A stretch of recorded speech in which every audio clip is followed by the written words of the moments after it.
Hi friends, ഇന്ന് ഞാൻ വന്നിട്ടുള്ളത് നമുക്ക് ചായ തിളക്കുന്ന സമയം കൊണ്ട് തയ്യാറാക്കി എടുക്കാൻ പറ്റിയിട്ടുള്ള നല്ലൊരു അടിപൊളി ടേസ്റ്റുള്ള ഒരു 4 മണി പലഹാരത്തിൻ്റെ റെസിപ്പി ആയിട്ടാണ്.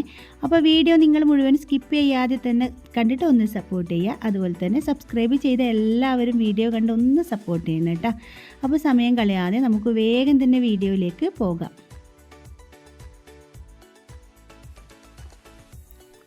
അപ്പോൾ ഞാൻ ഇതവിടെ നമ്മുടെ പലഹാരം തയ്യാറാക്കി എടുക്കാൻ വേണ്ടി 2 നല്ല പഴുത്തിട്ടുള്ള റോബസ്റ്റ പഴമാണ് എടുത്തിട്ടുള്ളത്. അപ്പോൾ നല്ല പഴുത്ത പഴം തന്നെ എടുക്കാനായിട്ട് ശ്രദ്ധിക്കുക. ഇനി ഇത് തൊലി കളഞ്ഞിട്ട് നമുക്കൊരു ബൗളിലേക്ക് മാറ്റി കൊടുക്കാം. അപ്പോൾ ഞാൻ ഇതവിടെ 2 പഴം തൊലിയെല്ലാം കളഞ്ഞിട്ട് ഇതവിടെ ഒരു ബൗളിലേക്ക് മാറ്റിയിട്ടുണ്ട്. ഇനി ഇത് നല്ലതുപോലെ തന്നെ നമുക്കൊന്ന് ഉടച്ചെടുക്കണം. അപ്പോൾ കൈകൊണ്ട് ഉടച്ചെടുക്കാന്നുണ്ടെങ്കിൽ കൈകൊണ്ട് ഉടച്ചെടുക്കുക, അതല്ലെങ്കിൽ സ്പൂൺ ഉപയോഗിച്ചിട്ടാണെങ്കിൽ അങ്ങനെ ചെയ്യുക. ഞാൻ ആദ്യം സ്പൂൺ കൊണ്ട് നോക്കി എന്നിട്ട് അതിങ്ങനെ ഉടഞ്ഞ് കിട്ടിയിട്ടില്ല. അതുകൊണ്ട് തന്നെ പിന്നെ ഞാൻ കൈ വെച്ചിട്ട് തന്നെ കേട്ടോ മുഴുവനും ഉടച്ചെടുത്തിട്ടുള്ളത്. ഇനി നമുക്കിതിലേക്ക് മധുരത്തിന് ആവശ്യമായിട്ടുള്ള പഞ്ചസാര ചേർത്ത് കൊടുക്കാം. ഞാനിവിടെ 1/4 കപ്പ് പഞ്ചസാരയാണ് എടുത്തിട്ടുള്ളത്. എനിക്ക് അധികം മധുരം വേണ്ട, മധുരം കുറച്ച് കുറവാണ് വേണ്ടുള്ളൂ. അതുകൊണ്ടാണ് ഞാനിവിടെ 1/4 കപ്പ് എടുത്തിട്ടുള്ളത്. അപ്പോൾ നിങ്ങൾക്ക് നല്ല മധുരം വേണമെന്നുണ്ടെങ്കിൽ അതിനനുസരിച്ചിട്ട് മധുരം കൂട്ടിയെടുക്കാം കേട്ടോ. ഇനി ഈ ഒരു പഞ്ചസാര നന്നായിട്ടൊന്ന് നമുക്ക് മിക്സ് ചെയ്ത് കൊടുക്കാം. നന്നായിട്ട് പഞ്ചസാരയിലൊന്ന് അലിഞ്ഞ് കിട്ടട്ടെ കേട്ടോ.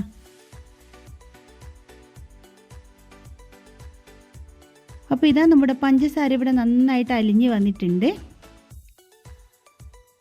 ഇനി നമുക്കിതിലേക്ക് ചേർത്ത് കൊടുക്കേണ്ടത് അരിപ്പൊടിയാണ്. ഞാനിവിടെ 1/4 കപ്പ് അരിപ്പൊടിയാണ് എടുത്തിട്ടുള്ളത്. പത്തിരിപ്പൊടിയില്ലേ, അതാട്ടോ എടുത്തിട്ടുള്ളത്. ഇനി ഈ അരിപ്പൊടിയും കൂടി ചേർത്ത് കൊടുത്തിട്ട് വീണ്ടും നല്ലതുപോലെ തന്നെ ഇതൊന്ന് മിക്സ് ചെയ്തെടുക്കാം. പൊടിയൊന്നും ഒട്ടും തന്നെ കട്ടകളില്ലാതെ നന്നായിട്ടൊന്ന് മിക്സ് ചെയ്തെടുക്കണം. അപ്പോൾ ഇതിവിടെ നന്നായിട്ട് മിക്സ് ചെയ്ത് കൊടുത്തിട്ടുണ്ട്. ഒട്ടും തന്നെ കട്ടകളൊന്നും ഇല്ലാതെ നന്നായിട്ട് മിക്സ് ചെയ്തെടുത്തിട്ടുണ്ട്. ഇനി ഈ ഒരു സമയത്ത് നമുക്കിതിലേക്ക് 1 ടീസ്പൂൺ എള്ള് ചേർത്ത് കൊടുക്കാം. പിന്നെ നിങ്ങൾക്ക് ഈ ഒരു സമയത്ത് തേങ്ങാക്കൊത്തെല്ലാം വേണമെന്നുണ്ടെങ്കിൽ തേങ്ങാക്കൊത്തോ അതല്ല ചിരകിയെടുത്ത തേങ്ങയോ വേണമെങ്കിൽ അതും ചേർത്ത് കൊടുക്കാം കേട്ടോ. പിന്നെ ഞാൻ ഇതിലേക്ക് ഒരു 2-3 തുള്ളി എന്താ പറയുക വാനില എസൻസ് കൂടി ചേർത്ത് കൊടുക്കുന്നുണ്ട്. നിങ്ങൾക്കിതിന് പകരം ഏലക്കായ പൊടി വേണമെങ്കിൽ അതെടുത്താലും മതി. എന്നിട്ട് ഇതെല്ലാം കൂടി വീണ്ടും നന്നായിട്ടൊന്ന് മിക്സ് ചെയ്തെടുക്കാം.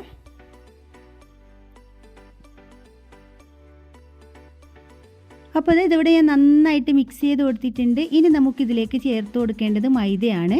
അപ്പോൾ മൈദ നമുക്ക് കുറച്ചായിട്ട് ചേർത്ത് കൊടുക്കാം. ഒരുപാട് ഒന്നിച്ച് ആദ്യം ചേർത്ത് കൊടുക്കണ്ട. നമുക്കിതിൻ്റെ ആ ഒരു കറക്റ്റ് പരുവം എന്ന് പറയുന്നത് നമ്മൾ എണ്ണയിലേക്ക് ഇങ്ങനെ കൈകൊണ്ട് നുള്ളിയിടുന്ന ആ ഒരു പരുവമില്ല, അപ്പോൾ ഇങ്ങനെ മുറിഞ്ഞ് വീഴുന്ന ആ ഒരു പാകത്തിന് ആവുന്നത് വരെ നമുക്ക് മൈദ ചേർത്ത് കൊടുക്കണം.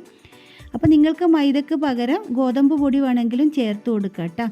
അപ്പം ഞാനിവിടെ 1 കപ്പ് മൈദ ആദ്യം ചേർത്ത് കൊടുത്തു. കുറച്ചായിട്ട് ചേർത്ത് കൊടുത്ത് ഒന്ന് നന്നായിട്ട് മിക്സ് ചെയ്ത് കൊടുത്തതിന് ശേഷം പിന്നെ ഇതിലേക്ക് ഒരു പിഞ്ച് ബേക്കിംഗ് സോഡ കൂടി ചേർത്ത് കൊടുക്കുന്നുണ്ട്. എന്നിട്ട് പിന്നെ ഇത് കൈവച്ചിട്ടാണ് ഞാൻ മിക്സ് ചെയ്തെടുക്കുന്നത്. അപ്പോൾ ഇത് കുറച്ചുകൂടി ലൂസാന്ന് തോന്നിയിട്ട് വീണ്ടും ഞാനിവിടെ ഒരു 2-3 ടേബിൾ സ്പൂണോളം മൈദ ചേർത്ത് കൊടുക്കുന്നുണ്ട് കേട്ടോ. അപ്പോൾ നിങ്ങൾക്ക് ഈ ഒരു മൈദക്ക് പകരം ഗോതമ്പ് പൊടിയോ എടുക്കുക. പക്ഷേ മൈദ ചേർത്തിട്ട് തയ്യാറാക്കുമ്പോഴാണ് കൂടുതൽ ടേസ്റ്റായിട്ട് തോന്നിയിട്ടുള്ളത് കേട്ടോ. അപ്പോൾ ഇതാ ഞാൻ പറഞ്ഞ പോലെ തന്നെ 1 കപ്പ് മൈദ മൊത്തത്തിൽ ചേർത്ത് കൊടുത്തിട്ട് ലൂസാന്ന് തോന്നിയിട്ട് പിന്നെയും ഞാൻ ഇതവിടെ ഒരു 2-3 ടേബിൾ സ്പൂണോളം മൈദ ചേർത്ത് കൊടുക്കുന്നുണ്ട്. എന്നിട്ട് ഇത് കൈവച്ച് നന്നായിട്ട് ഇതെല്ലാം കൂടി ഇവിടെ മിക്സ് ചെയ്തെടുത്തു. പിന്നെ ഇതിലേക്ക് ഒരു പിഞ്ച് ഉപ്പ് കൂടി ഞാൻ ചേർത്ത് കൊടുത്തിട്ടുണ്ടേന് കേട്ടോ. അതിവിടെ കാണിക്കാൻ വിട്ടുപോയതാണ്. അപ്പോൾ ഇത് നിങ്ങൾക്ക് കാണുമ്പോൾ മനസ്സിലാവും ഈ ഒരു പാകത്തിനായിട്ട് കിട്ടണം. ഇനി നമുക്കിത് റെസ്റ്റ് ചെയ്യാനൊന്നും വെക്കേണ്ട ആവശ്യമൊന്നുമില്ല കേട്ടോ. ഇപ്പം തന്നെ ഫ്രൈ ചെയ്തെടുക്കുക. അപ്പോൾ അതിനുവേണ്ടി ഞാൻ ഇതവിടെ ഒരു പാത്രം സ്റ്റൗവിലേക്ക് വെച്ച് കൊടുത്തിട്ട് ചൂടായി വരുമ്പോൾ ഓയിലാണ് ഒഴിച്ചു കൊടുക്കുന്നത്. അപ്പോൾ നിങ്ങൾ വെളിച്ചെണ്ണയിൽ ഫ്രൈ ചെയ്തെടുക്കുന്ന ആളാണെന്നുണ്ടെങ്കിൽ വെളിച്ചെണ്ണ ഒഴിച്ച് കൊടുത്താലും മതി. അങ്ങനെ നമ്മുടെ ഓയിൽ നന്നായിട്ട് ചൂടായി വരുന്ന സമയത്ത് നമുക്കിത് കുറച്ചായിട്ട് എണ്ണയിലേക്ക് ഇതുപോലെ ഇട്ട് കൊടുക്കാം.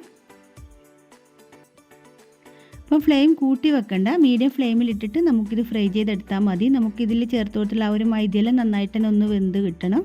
അപ്പോൾ ഒരു ഭാഗം ഒന്ന് ഫ്രൈ ആയി വരുമ്പോൾ നമുക്കിത് തിരിച്ചിട്ട് കൊടുക്കാം.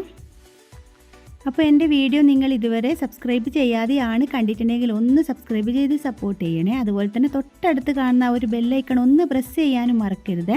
പിന്നെ നിങ്ങൾക്ക് വീഡിയോ ഇഷ്ടമാവുകയെന്നുണ്ടെങ്കിൽ ഒന്ന് ലൈക്ക് ചെയ്യാനും മറക്കരുത് കേട്ടോ. അങ്ങനെ ഇതിവിടെ ഫ്രൈ ആയി വന്നിട്ടുണ്ട്. ഇനി നമുക്കിത് എണ്ണയിൽ നിന്ന് കോരി മാറ്റാം.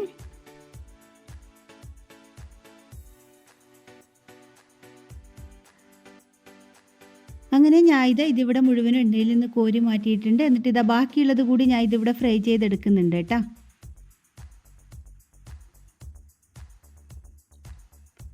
അങ്ങനെ ഇതാ നമ്മുടെ പലഹാരം മുഴുവനും ഇതവിടെ തയ്യാറായിട്ടുണ്ട്. മുഴുവനും ഞാൻ ഇത് എണ്ണയിൽ നിന്ന് കോരി മാറ്റിയിട്ടുണ്ട്. അപ്പോൾ നല്ല അടിപൊളി ടേസ്റ്റുള്ള ഒരു പലഹാരമാണ്. നമുക്ക് ചായ തിളക്കുന്ന സമയം കൊണ്ട് തന്നെ തയ്യാറാക്കി എടുക്കാൻ പറ്റും. കുഞ്ഞുങ്ങൾക്കായാലും മുതിർന്നവർക്കായാലും നന്നായിട്ട് തന്നെ ഇഷ്ടമാകും. അപ്പോൾ ഞാൻ ഇത് നിങ്ങൾക്ക് മുറിച്ചിട്ട് കാണിച്ചു തരാം കേട്ടോ. ഇത് നല്ല സോഫ്റ്റാണ്, ഇതിൻ്റെ ഉൾഭാഗമൊക്കെ നല്ല സോഫ്റ്റാണ്, നല്ല ടേസ്റ്റും ഉണ്ട്. നമ്മളിങ്ങനെ എള്ളൊക്കെ ചേർത്ത് കൊടുത്തത് കൊണ്ട് തന്നെ നമ്മൾ കഴിക്കുന്ന സമയത്ത് ഇടയ്ക്ക് ഇങ്ങനെ എള്ള് കടിക്കുമ്പോൾ നല്ലൊരു ടേസ്റ്റാണ്. നിങ്ങൾക്ക് വേണമെന്നുണ്ടെങ്കിൽ ഞാൻ നേരത്തെ പറഞ്ഞതുപോലെ തേങ്ങാക്കൊത്ത് കൂടി ചേർത്ത് കൊടുക്കാം. അതല്ലാന്നുണ്ടെങ്കിൽ നട്ട്സ് എന്താ പറയുക, അണ്ടിപ്പരിപ്പോ അതോ ബദാമോ അങ്ങനെയെല്ലാം നിങ്ങളുടെ കയ്യിലുണ്ടെന്നുണ്ടെങ്കിൽ നിങ്ങൾക്ക് താല്പര്യം ഉണ്ടെങ്കിൽ ചേർത്ത് കൊടുക്കുക കേട്ടോ. അപ്പോൾ വീഡിയോ നിങ്ങൾക്ക് എല്ലാവർക്കും ഇഷ്ടമായിട്ടുണ്ടാവുമെന്ന് വിചാരിക്കുന്നു. ഇഷ്ടപ്പെട്ടിട്ടുണ്ടെങ്കിൽ ലൈക്ക് ചെയ്യാനും ഷെയർ ചെയ്യാനും സബ്സ്ക്രൈബ് ചെയ്യാനും ഒന്നും മറക്കല്ലേ. നിങ്ങളുടെ കുക്കിംഗ് ഇഷ്ടപ്പെടുന്ന എല്ലാ ഫ്രണ്ട്സിനും ഫാമിലി ഗ്രൂപ്പുകളിലൊക്കെ ഒന്ന് ഷെയർ ചെയ്ത് കൊടുത്ത് സപ്പോർട്ട് ചെയ്യണേ. പുതിയൊരു വീഡിയോ ആയിട്ട് നമുക്കിനി വീണ്ടും കാണാം.